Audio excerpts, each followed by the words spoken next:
Three, two, one. JD Prater, welcome to this Tech Bond conversation. Hey, thanks for having me, Kevin. It's a pleasure to have you on. You and I met in person the first time at the Global SEM Rush conference, which was pretty cool, to be honest.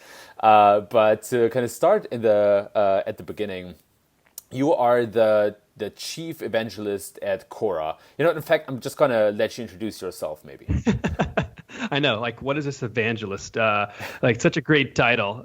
Speaking of evangelist, it's pretty cool. We're having Guy Kawasaki come to Quora to talk, who was Nice. the first evangelist, we can all think of, when he was at Apple. I think now he's doing some evangelism for Canva, but I'm pretty excited for that as he kind of really paved this way for people like me. So evangelist at Quora, yes. So that's really what I'm kind of doing. How I kind of think through it is, for the marketers listening, I think we all kind of understand brand marketing. I think we understand product marketing. And I think we all kind of understand content marketing. And I think an evangelist kind of sits in the middle of those three as a way to tell a story about the product, also about the brand, but then you're also doing some writing, you're doing some podcasts, right? You're creating content about the brand. And so that's kind of how I think through the role that makes sense to me. So yeah, that's kind of me in a nutshell.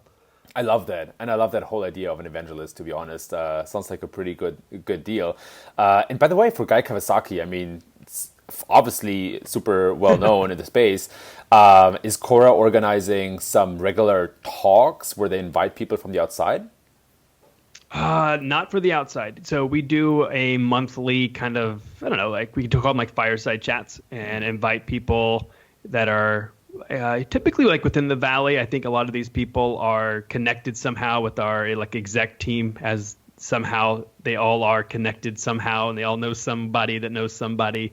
But they end up getting some really cool people that come in once a month, and they just kind of do a Q&A with them. And so the next one that's coming up though is Guy Kawasaki. So I'm pretty pumped on that one. Oh man, Yeah, apparently, so also side note here, apparently he likes to surf in a very similar spot that I like to surf. He's been spotted in the local coffee shop in Santa Cruz, so pretty cool.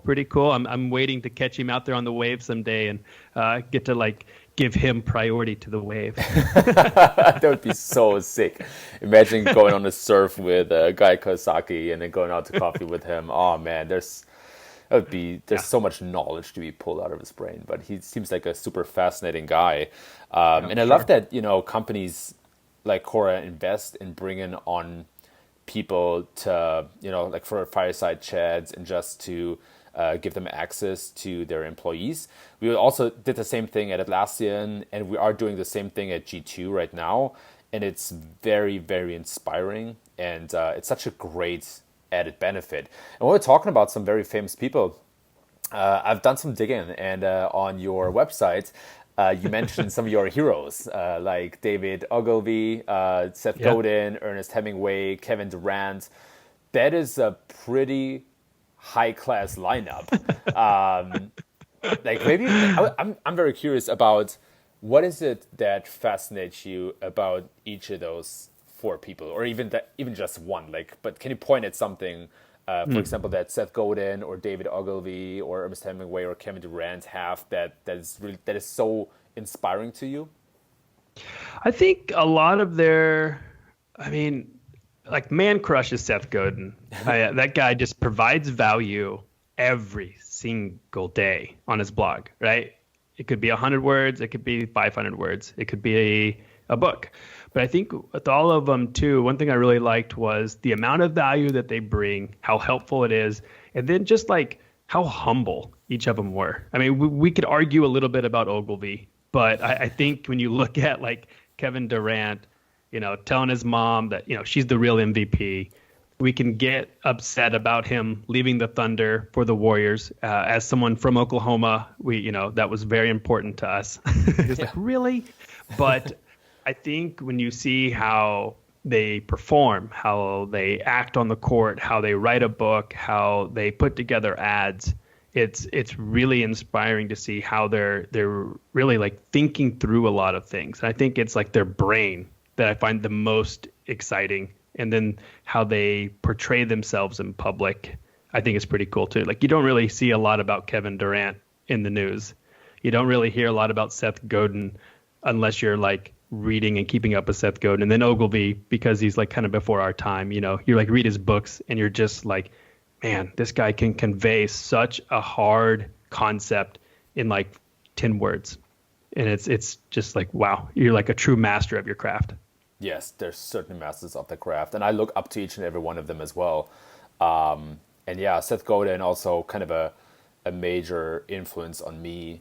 I saw him live a couple years ago at a keynote in Denver at a Digital Summit conference, and I think I may have been there. What? No way. Were you there? Yeah, and that's the only time I've seen him as well. No way. Yes, I did. It's like 5 years ago, maybe, or is this more recent?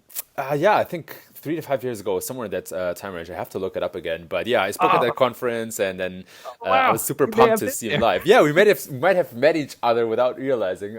Such a small world. Wow. Wow, what a connection! And everyone listening just heard it too. Like they're part of the connection as well. Oh, I know amazing. that's the awesome stuff about this, right? And it's everybody's involved listening to that.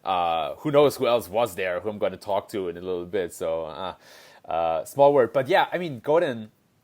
It was a interesting moment for me because it was the first time that I saw him live and kind of answer questions on the spot, and I think that's always when push comes to shove. When people have to answer any question on the spot and show kind of if they are just well rehearsed or if there's a lot behind the facade. And he did a brilliant job in being very tactical and providing really good answers, right? And that just kind of reaffirmed my impression of Seth Godin. Then I'm also a subscriber to his blog, of course. I'm going to link to his blog on the show notes, and his podcast. And yeah, it's just like he's very thorough, and whatever he touches, he really does. Like he doesn't do anything half-assed, like he really puts in the quality. His podcast, Akimbo, same thing, fresh kind of format.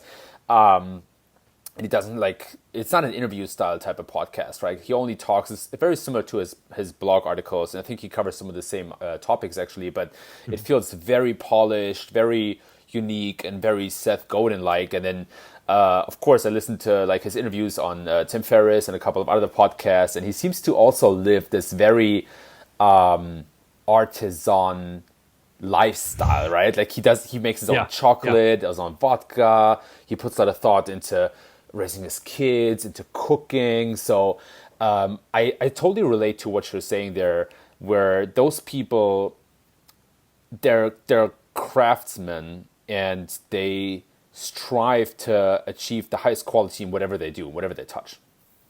Yeah, and with Seth too, like he just like I can't read a blog from him and then not think differently. Yeah. Like he literally forces me to think about something in a completely different way.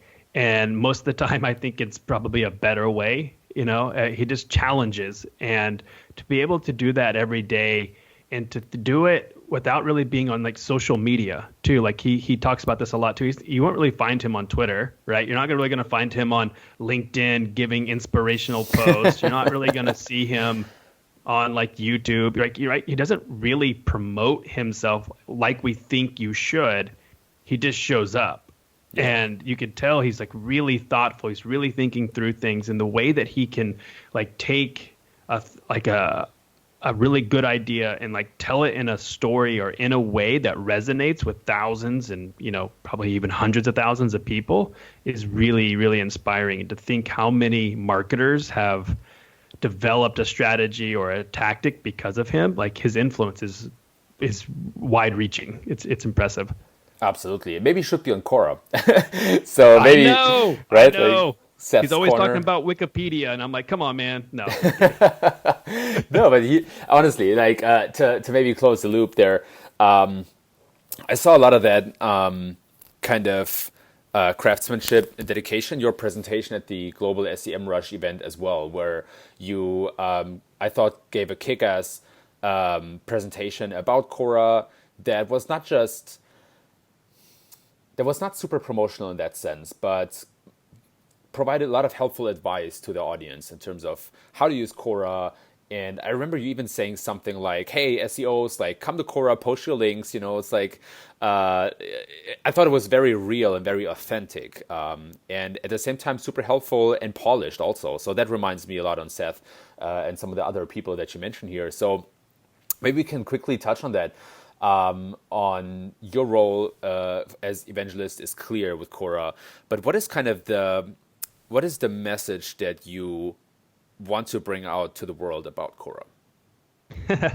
Wow, that's a really good question. First off, thank you for the compliments. Right, I really appreciate that. So I think like for the world, for us, like, and how we think through it at Quora is surprisingly a very mission-driven company. And I know a lot of companies say this, and a lot of them imbibe it.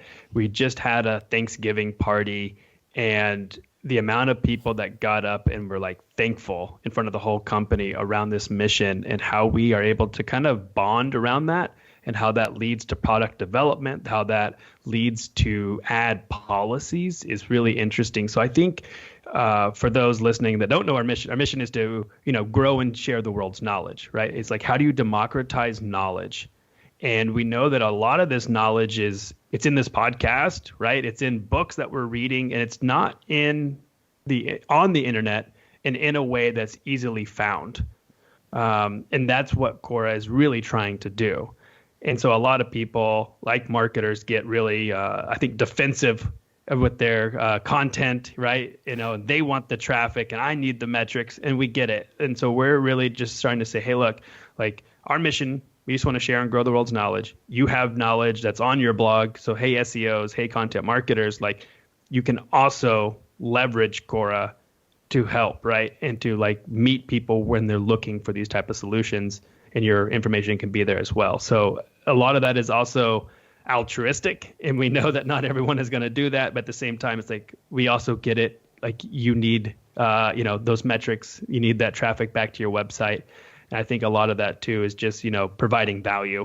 And we had one marketer tell me it's like it's not so much the traffic that I need; it's the idea that I need to live on, right? And so writing this Quora answer and really hitting someone when they're looking for an answer, and be able to put your solution in kind of almost like inception, that idea in their head, they'll eventually come back and find you. And I thought that was a really interesting way to like think about Quora.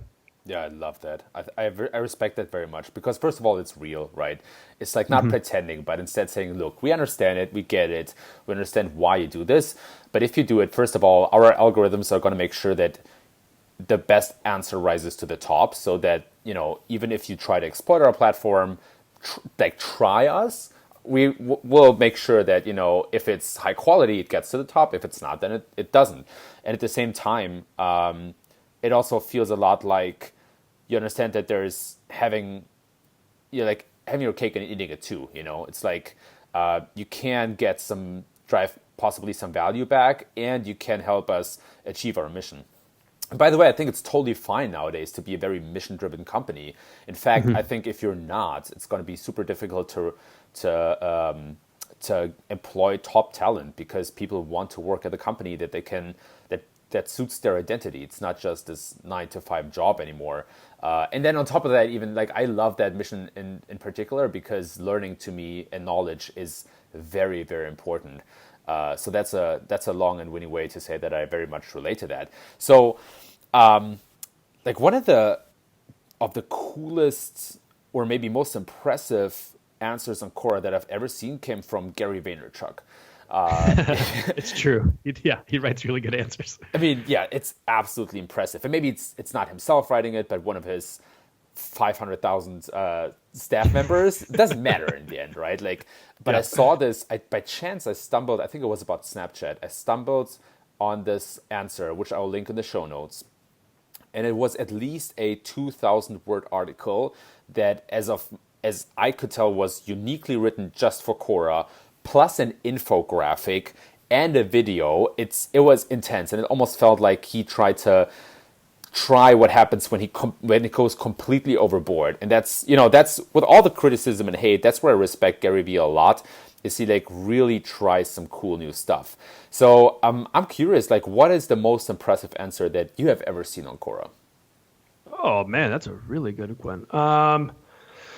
I don't know about so I'll give you a couple that I really like. So we have my feed is like really tailored to me, right? So everyone's feed is going to be tailored to the more you use Quora, the more signal you're giving into the algorithm, right? And it learns to surface more of this content. So I get a lot of SaaS, I get a lot of marketing, I get a lot of personal finance as I'm becoming an adult. I've been an adult for a while, but my finances are in terrible disarray as I finally learned I should be investing in the stock market.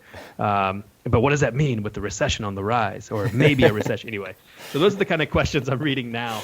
But some of the answers I really enjoy, like so Jason Lemkin, I really like him. SaaS guy. He's the founder of SaaStr. So if you guys are out there, ever attended that conference, like almost 20,000 people in the SaaS world are attending, and he comes on and he tries to write 2 answers every day.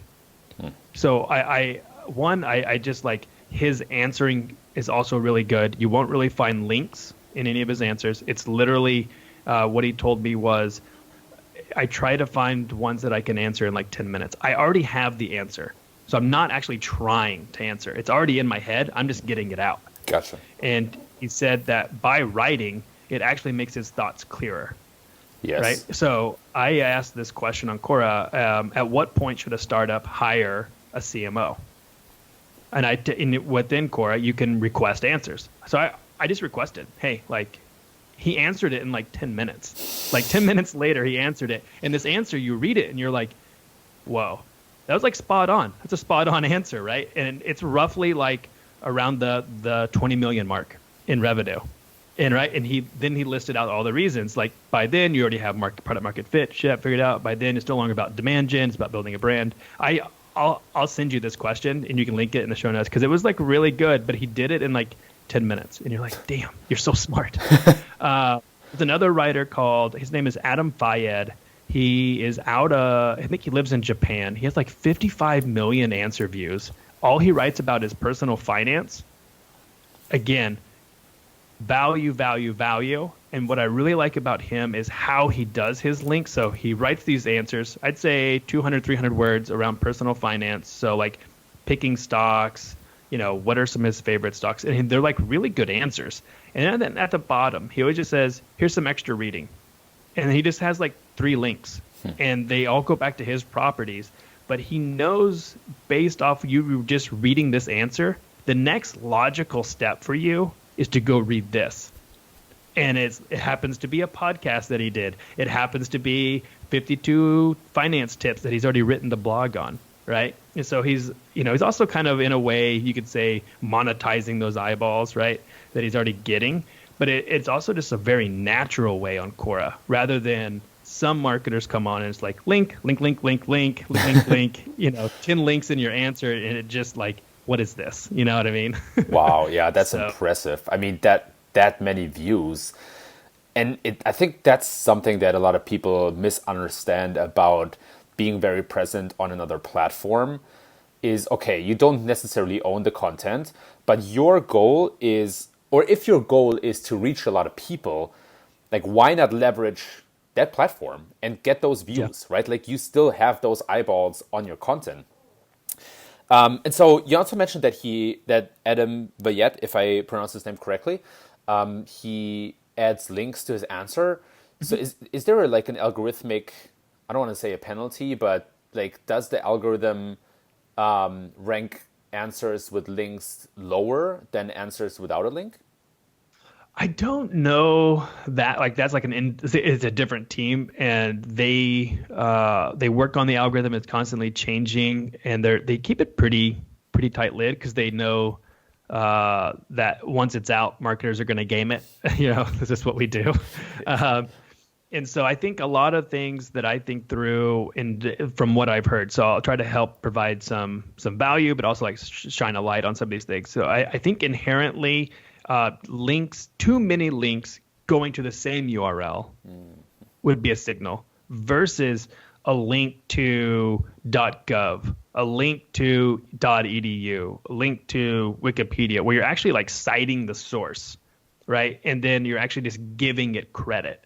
And I think that's very different than 1, 2, 3, 4, 5 all going back to my homepage or all going back to the same blog. And I think that's the difference. And so we would consider, if you're going to the same URL over and over, that would be like gray spam. It's not spam, but it's like this like middle ground spam, but it's also not really like what we want. So within Quora, within the guidelines that states like high quality answers, you should be able to get the answer for this question without having to leave Quora, right? Gotcha. And so it's optimizing for the user, not necessarily you. And so our top writers, that's what they do really well. They give you the value. You don't have to leave Quora. And then they follow up at the bottom with like, here's some additional reading, right? And they're just like, this is the next step. And so you are answering the question. It is high value. And now here's a link rather than, oh, you want the answer? Cool. Here it is. Makes sense. I love the beginning one where it's like, oh, I'm glad you asked this question. I just wrote a blog about this. Link, and you're like, no.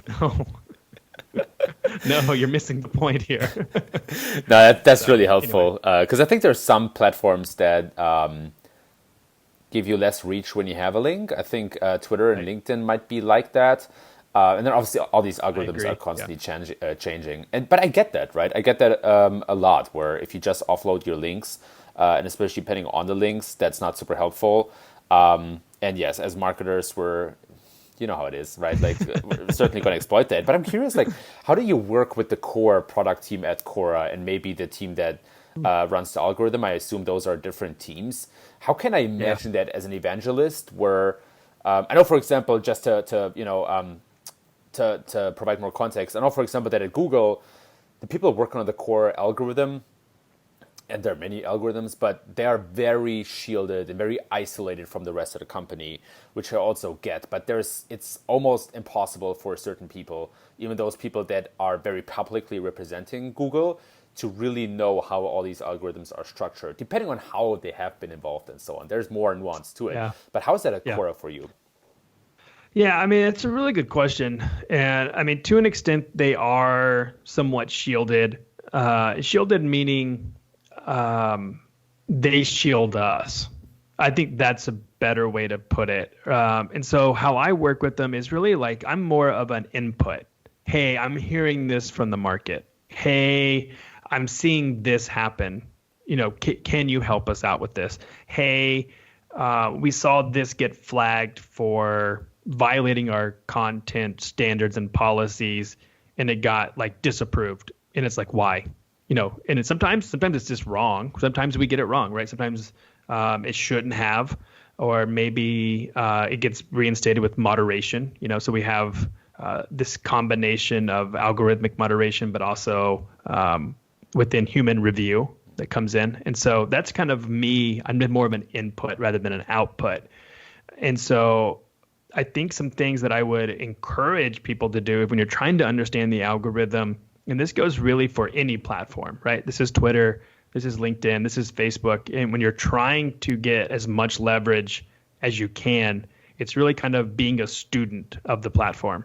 And I think that's where you as the marketer can really kind of understand. So I'll give you a few things that I know the algorithm does, and I would encourage you to take advantage of.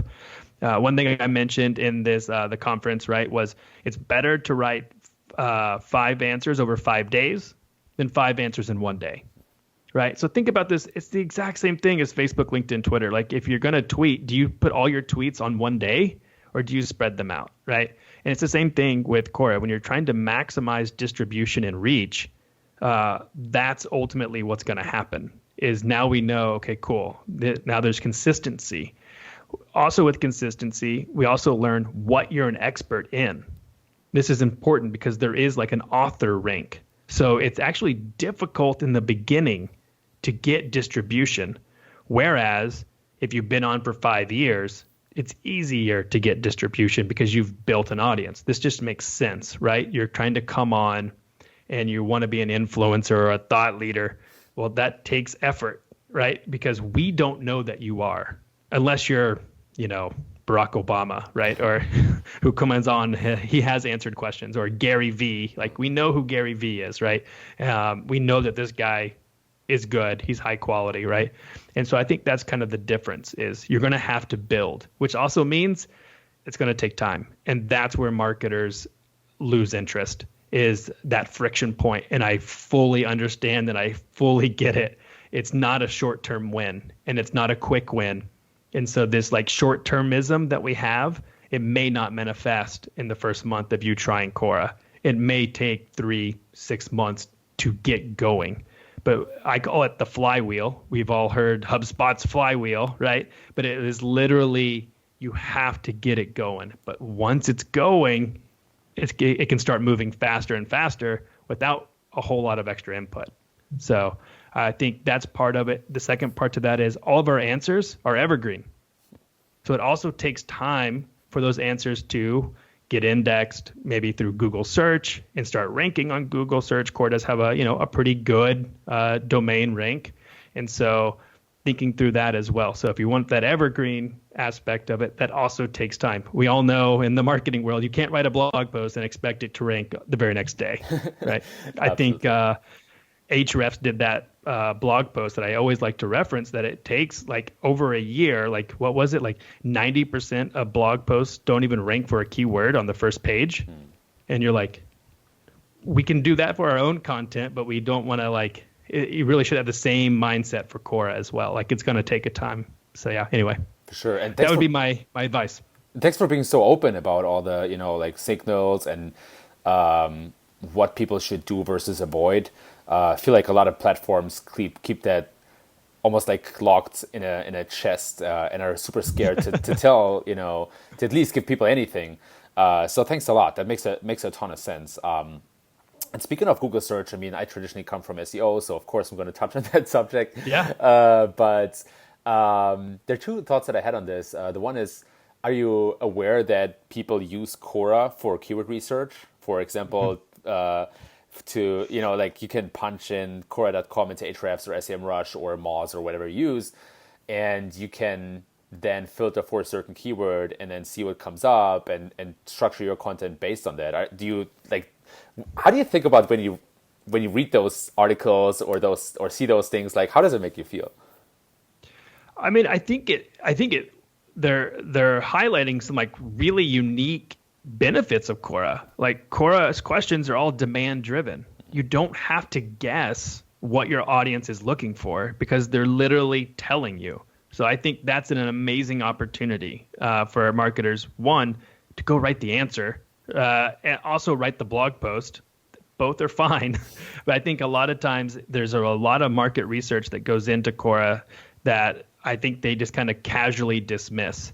And I think there's actually more that you could leverage there within your own industry. It may not be your specific brand, but within your keywords, I think that's really good. And then two, like the Barnacle SEO is completely legit. Do it. If we're like number 5 for your keyword, why would you not try to write the best answer, which will be easier to rank for than trying to rank in Google, in my opinion. Yeah. And so I'd rather compete against 20 answers rather than millions of potential results within Google, as they remind us every time with, I found million of results in 0.02 seconds. I love that part within the search results. So that's how I think through it, and I fully get it, and I fully encourage it. I would just also make the recommendation, write the answer, and own it. Own it there. I'd even tell you to put an ad there. That also makes sense, right? If you're because you can do with Quora ads, you can target the specific question.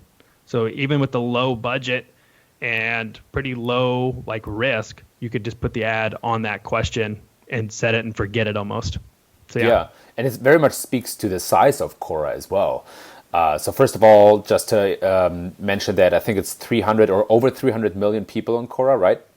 Yeah, that's correct. And so that's in itself just fascinating, and also alludes to how big of an opportunity it is to engage with the community. So that's where me as an SEO, or traditionally as an SEO, I also want to say, though, as you as you already iterated on, like don't just use it for keyword research, leverage the audience and engage with them on Quora as well. And then you also touched on ads. And so this is also something that I'm very curious about. Like how should people best use ads on Quora? What's kind of the best? And I know that's a very broad question, but what are some of the best practices or some of the use cases? Yeah, I mean, I think within Quora ads, again, the opportunity, like you mentioned, 300 million, and that's only English language. We have over 20 languages in Quora that we're building out over the last 2 years. So there's a whole another subset of numbers that we haven't even released. And so those are hopefully going to be released in 2020. It's pretty exciting. But I think how to leverage Quora ads, one, that's the opportunities, the audience size. We just kind of also hit on this without really saying it, is like the intent. When people are coming onto Quora, they're in this mindset.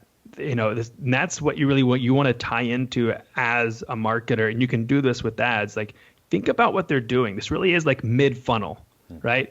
They're not necessarily passively scrolling on Instagram because I'm in an elevator. I'm not, going to Google search because I already have the answer and I'm looking for the solution, right? Yeah. Like, does that make sense? They really are in this research, evaluation, consideration, and coming to Quora, they're really open to new solutions. They're open to your service, your product. And if you can either A, write the answer really well and really get a lot of real estate within there, like the why you exist and why they should pick you, right? That's a great opportunity. You can also put the ad there. And that's where you can align really that intent with your solution. You can be the answer for them quickly with an ad. And I think that's also a really great thing for advertisers to jump into. And so I think that's the idea of it, is mid-funnel, high-intent audience. It's a large audience. And now you can present your solution as the answer. That's the opportunity. And so the ways that you can get started, we only have 3 ad units. So it's pretty simple. It's a text ad. It's an image ad. The only difference there is one has an image and one doesn't. So that is literally the only difference. And then we have promoted answers, which is really that mixture. We just talked about this. So you can write the answer. Now, instead of waiting for that evergreen views to kick in, you can actually boost it. You can promote it and select your audience targeting, right? And that's where it gets really cool, because now you can be contextually relevant with an answer pretty quickly. And that's where we're seeing a lot of advertisers start to lean into Quora a lot more, because now they can get this organic and paid benefit and get it quicker. And I think that's kind of, if you're looking for those quick hits, those quick results, I highly recommend doing something like that, because I like topic targeting. So for example, there's questions. All of our questions are tagged with topics, and they're smaller topics. They roll into larger topics, right? And you can actually define who you want to see it. So when people are looking in these topics, so contextually relevant topics, your ad would pop up. And then of course we have like interest targeting. This is more like you would see within Facebook. People that are interested in this topic, show them this ad. And then with audience targeting, you can do website, upload your email list. You can do lookalikes. You can do audiences based off of our pixel events. We have 9 pixel events, which is pretty cool. And then our last one is broad. Like if you want to run the entire platform, this is mostly for the bigger brands that just want eyeballs. But for those out there that are looking for massive scale, couple broad with CPA bidding. So that way you're only going to get the eyeballs for the people most likely to convert. So that would be a way to think through that. Anyway, that's the pitch. Yeah, it's a good pitch. It's a great pitch, honestly. I think that's often overlooked, is advertising on Quora. And I would also assume that the average CPC or CPI, cost per impression, cost per click, is lower than on Facebook, for example. That is true. From what I've seen in some of the quarterly benchmark reports, and then when I look internally, we haven't released, what that looks like from us, but there are some third-party solutions that are now API partners that put out these reports. So I'd probably look to them in the future to start including us in those reports. But I can tell you, if you just want to take my word, yeah, they are cheaper. I think there's a couple of things that we can say about that is our advertisers have gotten a lot better. And when they get better, the results get better, right? So we use a VCG auction, which is just like Facebook's, right? And so when you have good creative and you have like a true value bid, we're able to optimize for that. And so what we've seen over time, quarter over quarter, our CTRs have improved and our CPCs have gone down. And for the last 2 years. So every quarter it's actually gotten cheaper and your CTRs have only gone up. I can show you the trend graph, but I can't give you the actual numbers. But it's pretty impressive to see, one, our algorithm's gotten better, the advertisers have gotten savvier, and I can only say, two, it's effective and it's efficient. And that's a win-win for advertisers. Yeah, 100%. And I also love this kind of mix. It's almost a mix of Google ads and Facebook ads, where you can, on one hand, just like have the broad brand awareness campaigns or brand campaigns in general, where you just, as you said, get a lot of eyeballs, but you can also boost your answers, which is almost like a Facebook type of thing. You can increase your reach for money, more or less. And I feel like, I don't know if there's a platform that has combines both of these formats. Maybe I'm off, but that seems pretty interesting to me, and I have to invest a little more into playing around with that. But I feel like you can get a good brand and performance component out of it. Yeah, for sure. And Quora definitely indexes on the performance marketing side, 100%. We don't have video ads, right? So that would be like more of a brand play, not necessarily. But one thing that's also pretty cool. I mean, Facebook now lets you do search. So when people search, you can put an ad there. I think that maybe just came out of beta. And then Pinterest also has search, which I think the latest stat, which could be a few years old now, like they get 2 billion searches a month, which is like, whoa, like people really go to Pinterest and they search, right? And I think you can also align your ad, whether that's in feed, but also that kind of contextual relevance for a keyword. So I think they offer this interest versus contextually relevant. I think what I'm mostly excited about, even as a marketer, and I think through the future, contextually relevant ads are not going anywhere, right? If Facebook gets broken up with antitrust, like that's a problem. Google gets broken up, what happens to YouTube, right? And I think, what at the end of the day, I've been reading too many DuckDuckGo answers, but there is something to, like, I don't need all of this information. And as a marketer, I'm also very privacy aware. I use DuckDuckGo. I switched over to Firefox, right? Like I'm no longer wanting to give an ad platform all my data, right? And that's really what it kind of comes down to, even as a marketer, even as an evangelist, even as someone who's telling you to go run ads. But I think you can do it in a privacy safe, but also like almost like data relevant data. Like you're putting the user first. I don't know. I'm trying to like get this out, and I think that's something that I've been wrestling with myself. No, I totally hear you. And it's funny that you mentioned that, because as soon as you mentioned or said contextual advertising, I also thought of Gabriel Weinberg and DuckDuckGo right away. And they have a really good, compelling case, which totally makes sense to me. And it's something that we're dealing with a lot in SEO right now, just to bring that perspective to the table again. It's pretty much the same as user intent. And I feel like just from, like that's basically what we do at SEO, in SEO, is like we look at the search, and based on the search results, we try to understand what people really want when they search something. Because, in a lot of cases, people use an abstracted formulation of a query, but means something slightly different or have a certain intent behind it. And you can get the same thing for advertising based on the interactions of the user, but not including personal data or profiling data that you necessarily need for that. One other thing, before we touch on that, actually, video answers in Quora, could you see that coming in the future? So we tested out video answers back in like 2016, 2017. A couple of things. It was difficult, so low adoption, I would say. Two, it was also, we didn't really have, I would say, the resources, maybe even the moderation techniques to do this well. Yeah. And I think after a year, we just kind of like shut it down with low adoption. And then, you think through now, like what YouTube, Facebook, Reddit, even what they go through now with the amount of video that's being uploaded that's spammy or deep fakes. So I'm actually kind of excited that we didn't. That said, there are some ways around this. So let me, I think whenever you can put your YouTube video in an answer. So this is also a good way to get views, right? So you can, and of course within YouTube, you can target anyone that has visited, right? So you can actually create cross-channel funnels doing this tactic. And so then the way that we show answers, if you have an image or a video and I'm in feed, that goes to that's like your, I don't even know what to call that, right? It becomes like your image in the feed, right? Gotcha. So it actually looks like a video ad when you're doing promoted answers.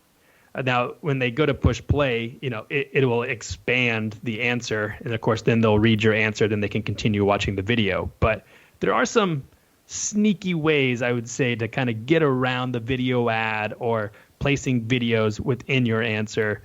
Again, you can experiment with that. If you don't like YouTube, you can try a Vimeo link as well. Interesting. Yeah, I feel like I need to play around more with that.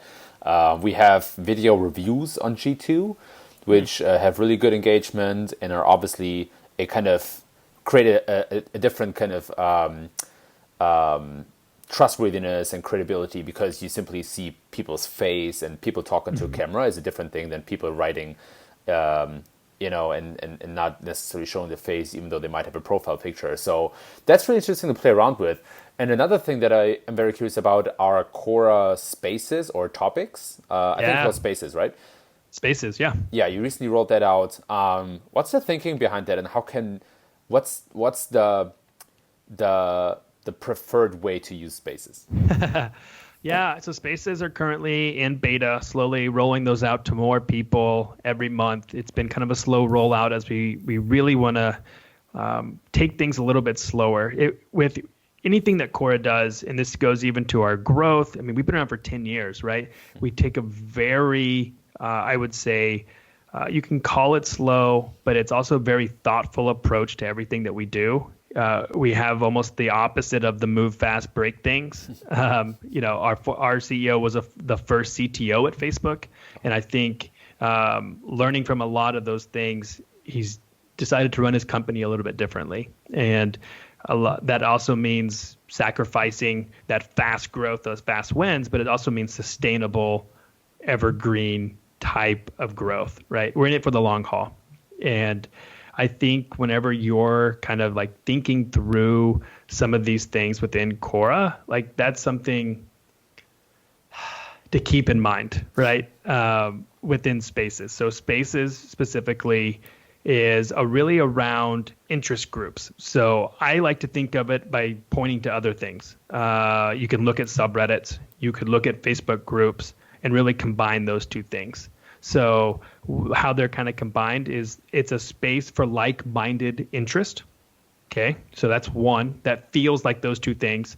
But within that too, it's not necessarily your friends or your family in a group. It really is like-minded individuals with a real name policy.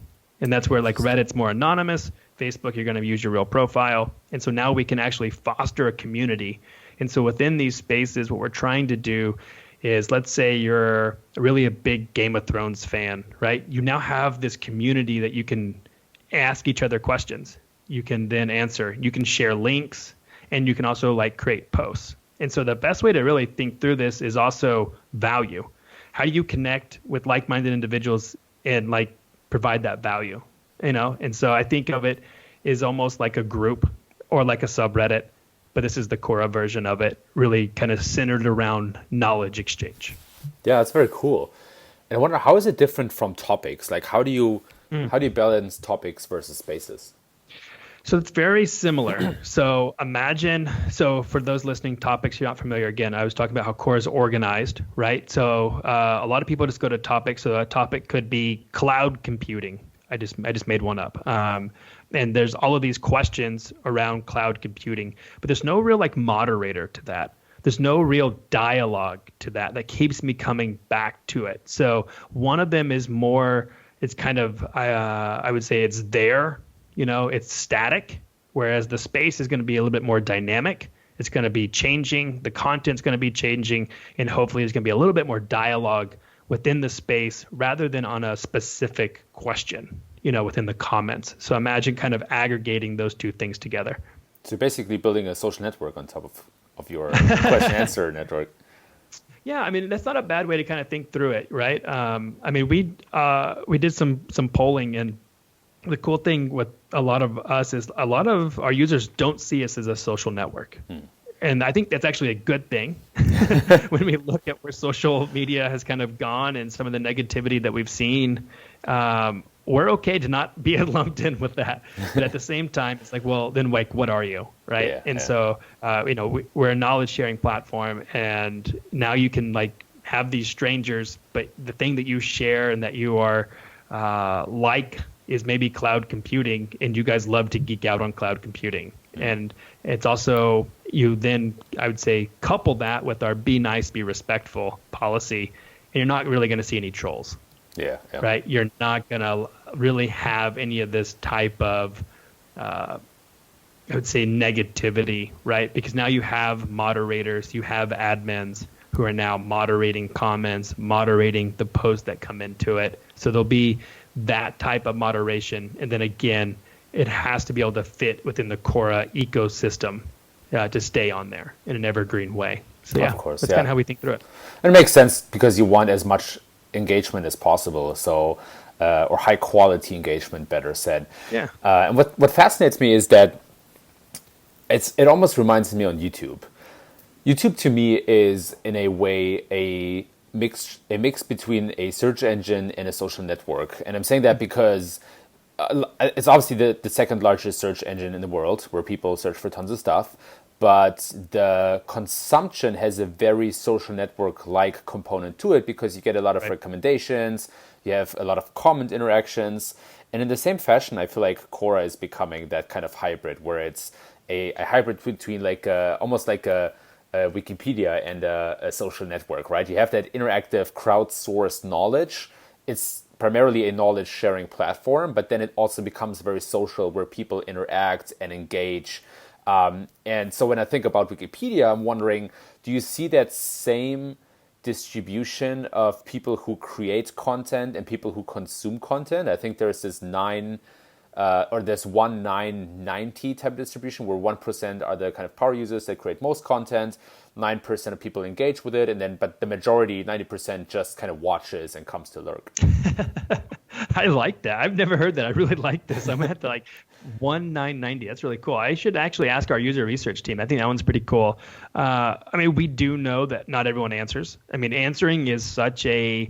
I think a lot of people are actually scared to write more than anything else. I don't think they're so much scared to put their blog post on Quora. It's almost like getting started, right? There's almost like, well, which one do I answer? Well, what about this one? It's like, just get started. Like going back to Seth Godin, just launch. You know what I mean? Like it's just get going. And so I don't know those answers off the top of my head, but there are definitely those people. So how we think of them as, we have knowledge seekers, we have experts that share their knowledge, and then we definitely have people that are just here for the comment. You know what I mean? Like, I'm just here to read. I find myself defaulting to that last one more and more, but I think it's also the consumption.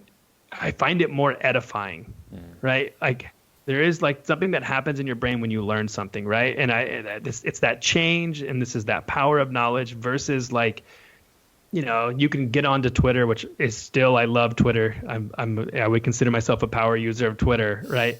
But you can leave not feeling great at times. You're like, the world is burning. What is happening? Like, what is going on with the U.S. right now?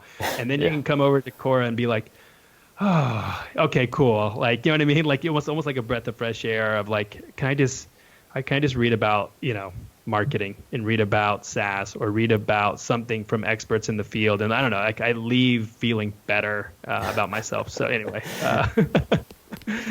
not to blame Twitter. I still love Twitter, but I mean, at times it's definitely, I think people feel differently leaving the platform. Oh, I totally agree. And I have the same feeling. I love Twitter as well, but sometimes things are being just taken to a ridiculous level. Like, we don't have to get lost at that necessarily, but yes, I think that's really a big advantage of Quora, that it doesn't run risk of going into that direction unless you want to, right? Unless you go into a topic where people discuss politics at a very intense rate, or like in a very certain way. But what do you think? Like, where do you see Quora going in the future? Like, what do you see? And obviously, you cannot, like, lay the whole roadmap blank. But maybe even from a higher level, or from an abstract level, what do you see coming for Quora? That's a really good question. It's something that, again, at our all hands meetings, being mission first, it's something that we always think about. Like, I don't think it's unreasonable, right? So I think right now, we are the world's largest knowledge sharing platform, and we do that through question and answering. We are fully aware there are many forms of knowledge, right? Question and answer is just one aspect of it. So if you were to maybe see Quora in 10 years from now, it's like, how do we catalog other things, other forms of knowledge? How do you catalog podcast? That would be interesting, right? How do you catalog videos?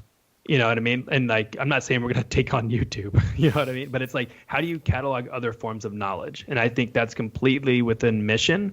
And I think I would be unsurprised if we ever did something like that. Yeah. Again, I think at this point I'd say in the near term future, if you're interested where we're going, right now it's the democratization of knowledge in other language. So 300 million in English.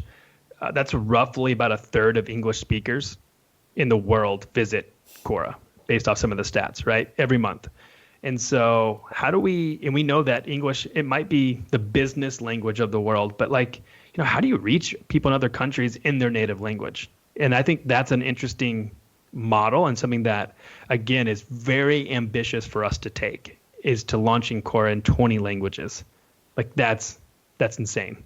That is insane.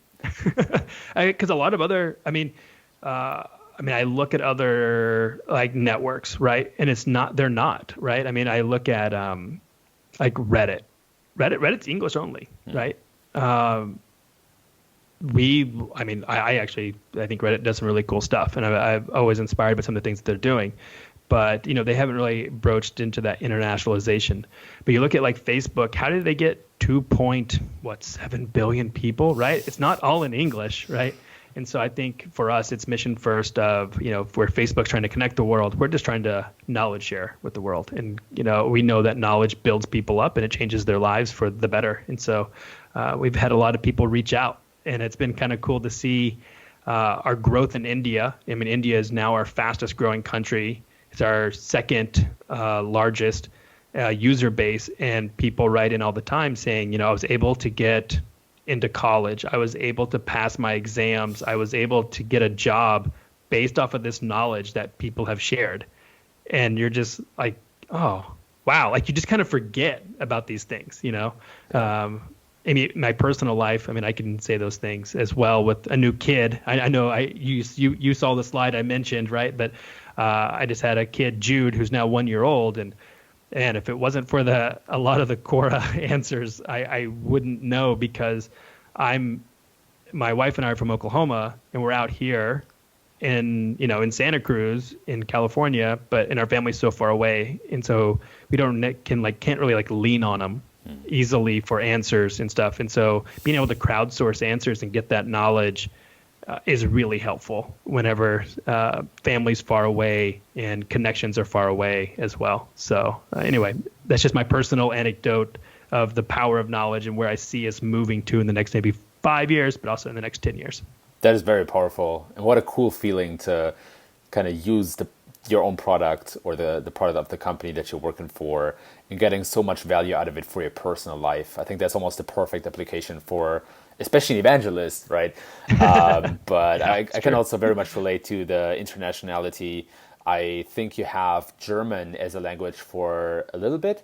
I remember, I think, trying that out a year or two ago and getting some great responses and feedback, but also being able to establish almost a first mover status I'm not as active anymore as I used to be. There was like a time when I really tried to see what I can get out of it. But because it's basically a new market and all the cards are reshuffled, I think there was a lot of opportunity to be gained. And I'm sure that at some point, and you don't necessarily have to answer. It's not a real question, but I'm sure at some point there might be ways to even translate some of the best answers from English into other languages. And so it's probably still a good point to really start becoming active on Quora, in the hindsight that you might be shown also in other languages. Or if you're bilingual, I was very lucky to be born in Germany and also grow up speaking English and being American. So I was, I can switch between both worlds almost, like the Matrix,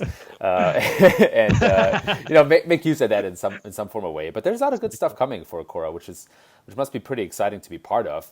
And then the another question that I had was, how do you? I mean, you already answered how you use it for your personal life, but from an evangelist perspective, what are the things that you are like? How to use Quora as an evangelist and not just for yourself personally? Like, what are the maybe day-to-day things that you do in your job when it comes to Quora? Oh, nice. Yeah. So like roles, responsibilities kind of thing. Yeah. So that's actually a good question. So probably like day to day, I look more like a product marketer for those listening. So I'm really trying to help, as I said, within brand content and product marketing, how do we tell our story? And what is our differentiated story? Why would someone who has spent the last 10 years optimizing for Google and Facebook even think about Quora? Right. Like, these are the things that I think about, right? Or I think through our ads platform and work with our PMs, like, what should we name this? What is the actual benefit to an advertiser, or promoted answers, or in beta right now is lead gen forms, right? So we can actually have like a lead gen ad on Quora, like talk about that intent in a native sign-up flow. Like, that's amazing. So I think, that's how I kind of, in the day-to-day working with the marketing team, it's story, it's differentiated, it's doing a lot of sales training as well, because I'm a marketer first. Like, I've been a marketer for over 10 years and really focus on advertising. A lot of this is just easy. Like, no, this is how we think. I'm just telling you, like, you know what I mean? Like, and so you're going to the sales team and you're like, hey guys, this is how we're going to pitch this. This is what this looks like.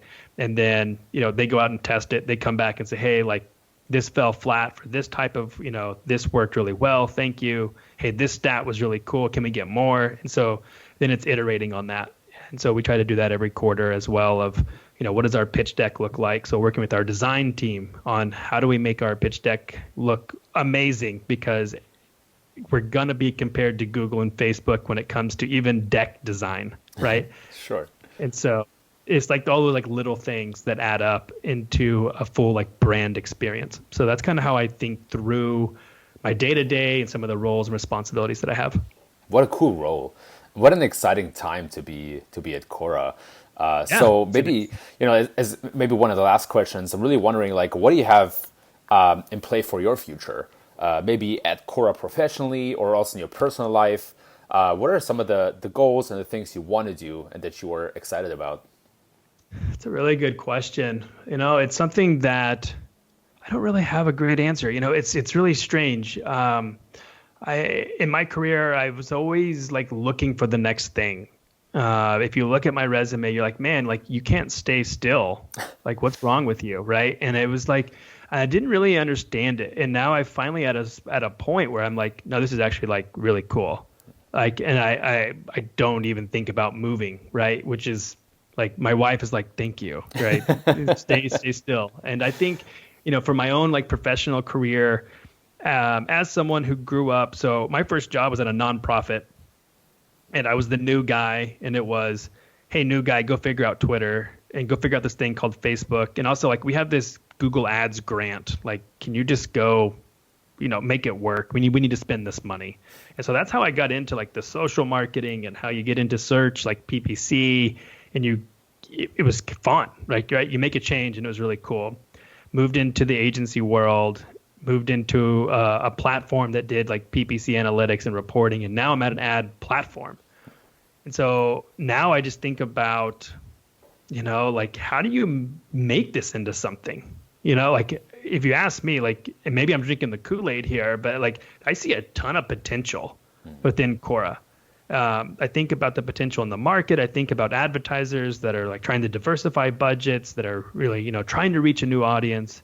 And I think about the SEOs and the content marketers, and I see like all these organic and paid plays. I see community building up, and now it's like, man, I feel like we're like the momentum is getting there, and I'm not ready to get off, right? And I think it's like I just see this momentum riding. So for me, it's like, how do I keep doing what I'm doing? How do I get other people as fired up and jazzed up as I am, and to see this potential? And I might be a self-critic on myself. It's like, the story's not resonating. You know what I mean? But I think that's how I think through my next couple of years in growing at Quora, is positioning this company and telling its story in a way that's hopefully other people can get excited about just as much as I am.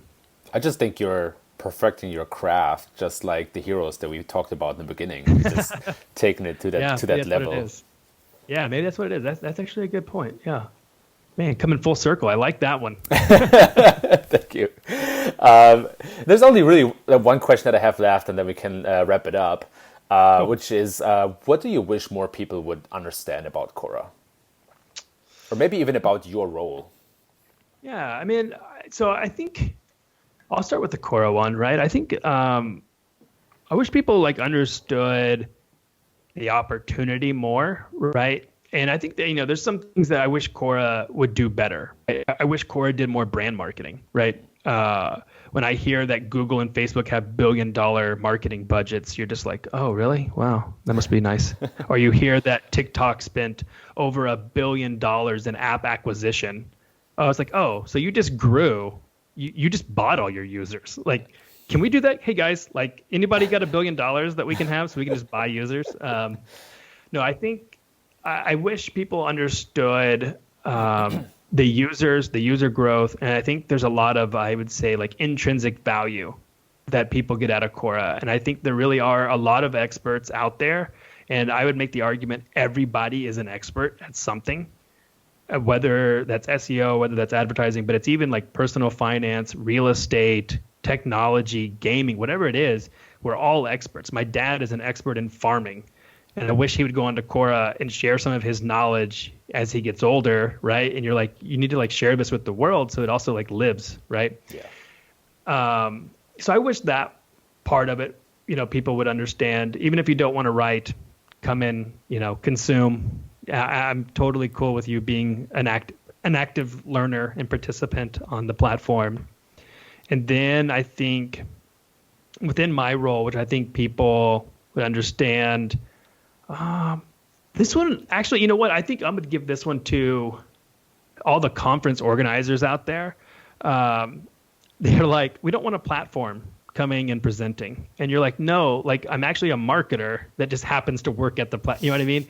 And so I think they've been burned too many times on poor sessions, you know what I mean? And with no value. Yeah. And I think within the evangelist role, I wish that they understood, like, our job is to provide value. We're not here pitching, right? I'm pitching, but I'm like giving you the information in the pitch. You know what I mean? Like, it's a slight difference. And so I think within the evangelist role, that one, and then two, I think more companies should embrace it. I think there should be a champion of the company internally and externally. So externally, the evangelist, but I'm also bringing all of these really cool stories, these podcasts I'm doing back into the company and saying, check this out. Like, look how the market is reacting to these things. And it gets people excited, right? Whenever there's a marketing land article that covers the latest on Quora, like, our entire platform team, the ads platform, gets excited. They're like, oh, wow, look, we built something. It's like out there and people like it. Or you're able to like share a tweet that Kevin, tweeted out about after the presentation, and people are like, oh, wow, like, even our designer who built the deck is excited, right? And so I think within that too, I think companies embracing the evangelist, as whether that's your CMO or CEO. For us, we have a very technical founder, who's very humble and does not want to be in the limelight, does not want to do interviews. And so thankfully, they're able to hire someone that I get paid to be an extrovert, is what I'm saying. I'm not an extrovert. Like if you were to catch me in my element, I'm very much like an introvert. But I can go back and forth. So I would say for companies out there, lean into that. I think it's pretty cool. Yeah, same here. Could totally relate to that. But yes, all you people out there, catch that opportunity on Quora. JD, this was a super fascinating tech bomb conversation. Thank you so much for being very generous with your time and knowledge and, spilling maybe a couple of secrets or tips here and there. This was really, really, very, very helpful for me. Before we wrap it up, where can people find you? Where can they follow you? Except for Quora. Of course, they can find you on Quora and follow you there, but where else? Yeah. I mean, on Quora, you'll find me. If you're interested, I'm writing digital marketing. I'm answering Quora stuff when you guys have questions, and you're filtering them to me. I write about some coffee, a little bit about Oklahoma, a little bit about surfing as I'm learning. I'm only 2 months in.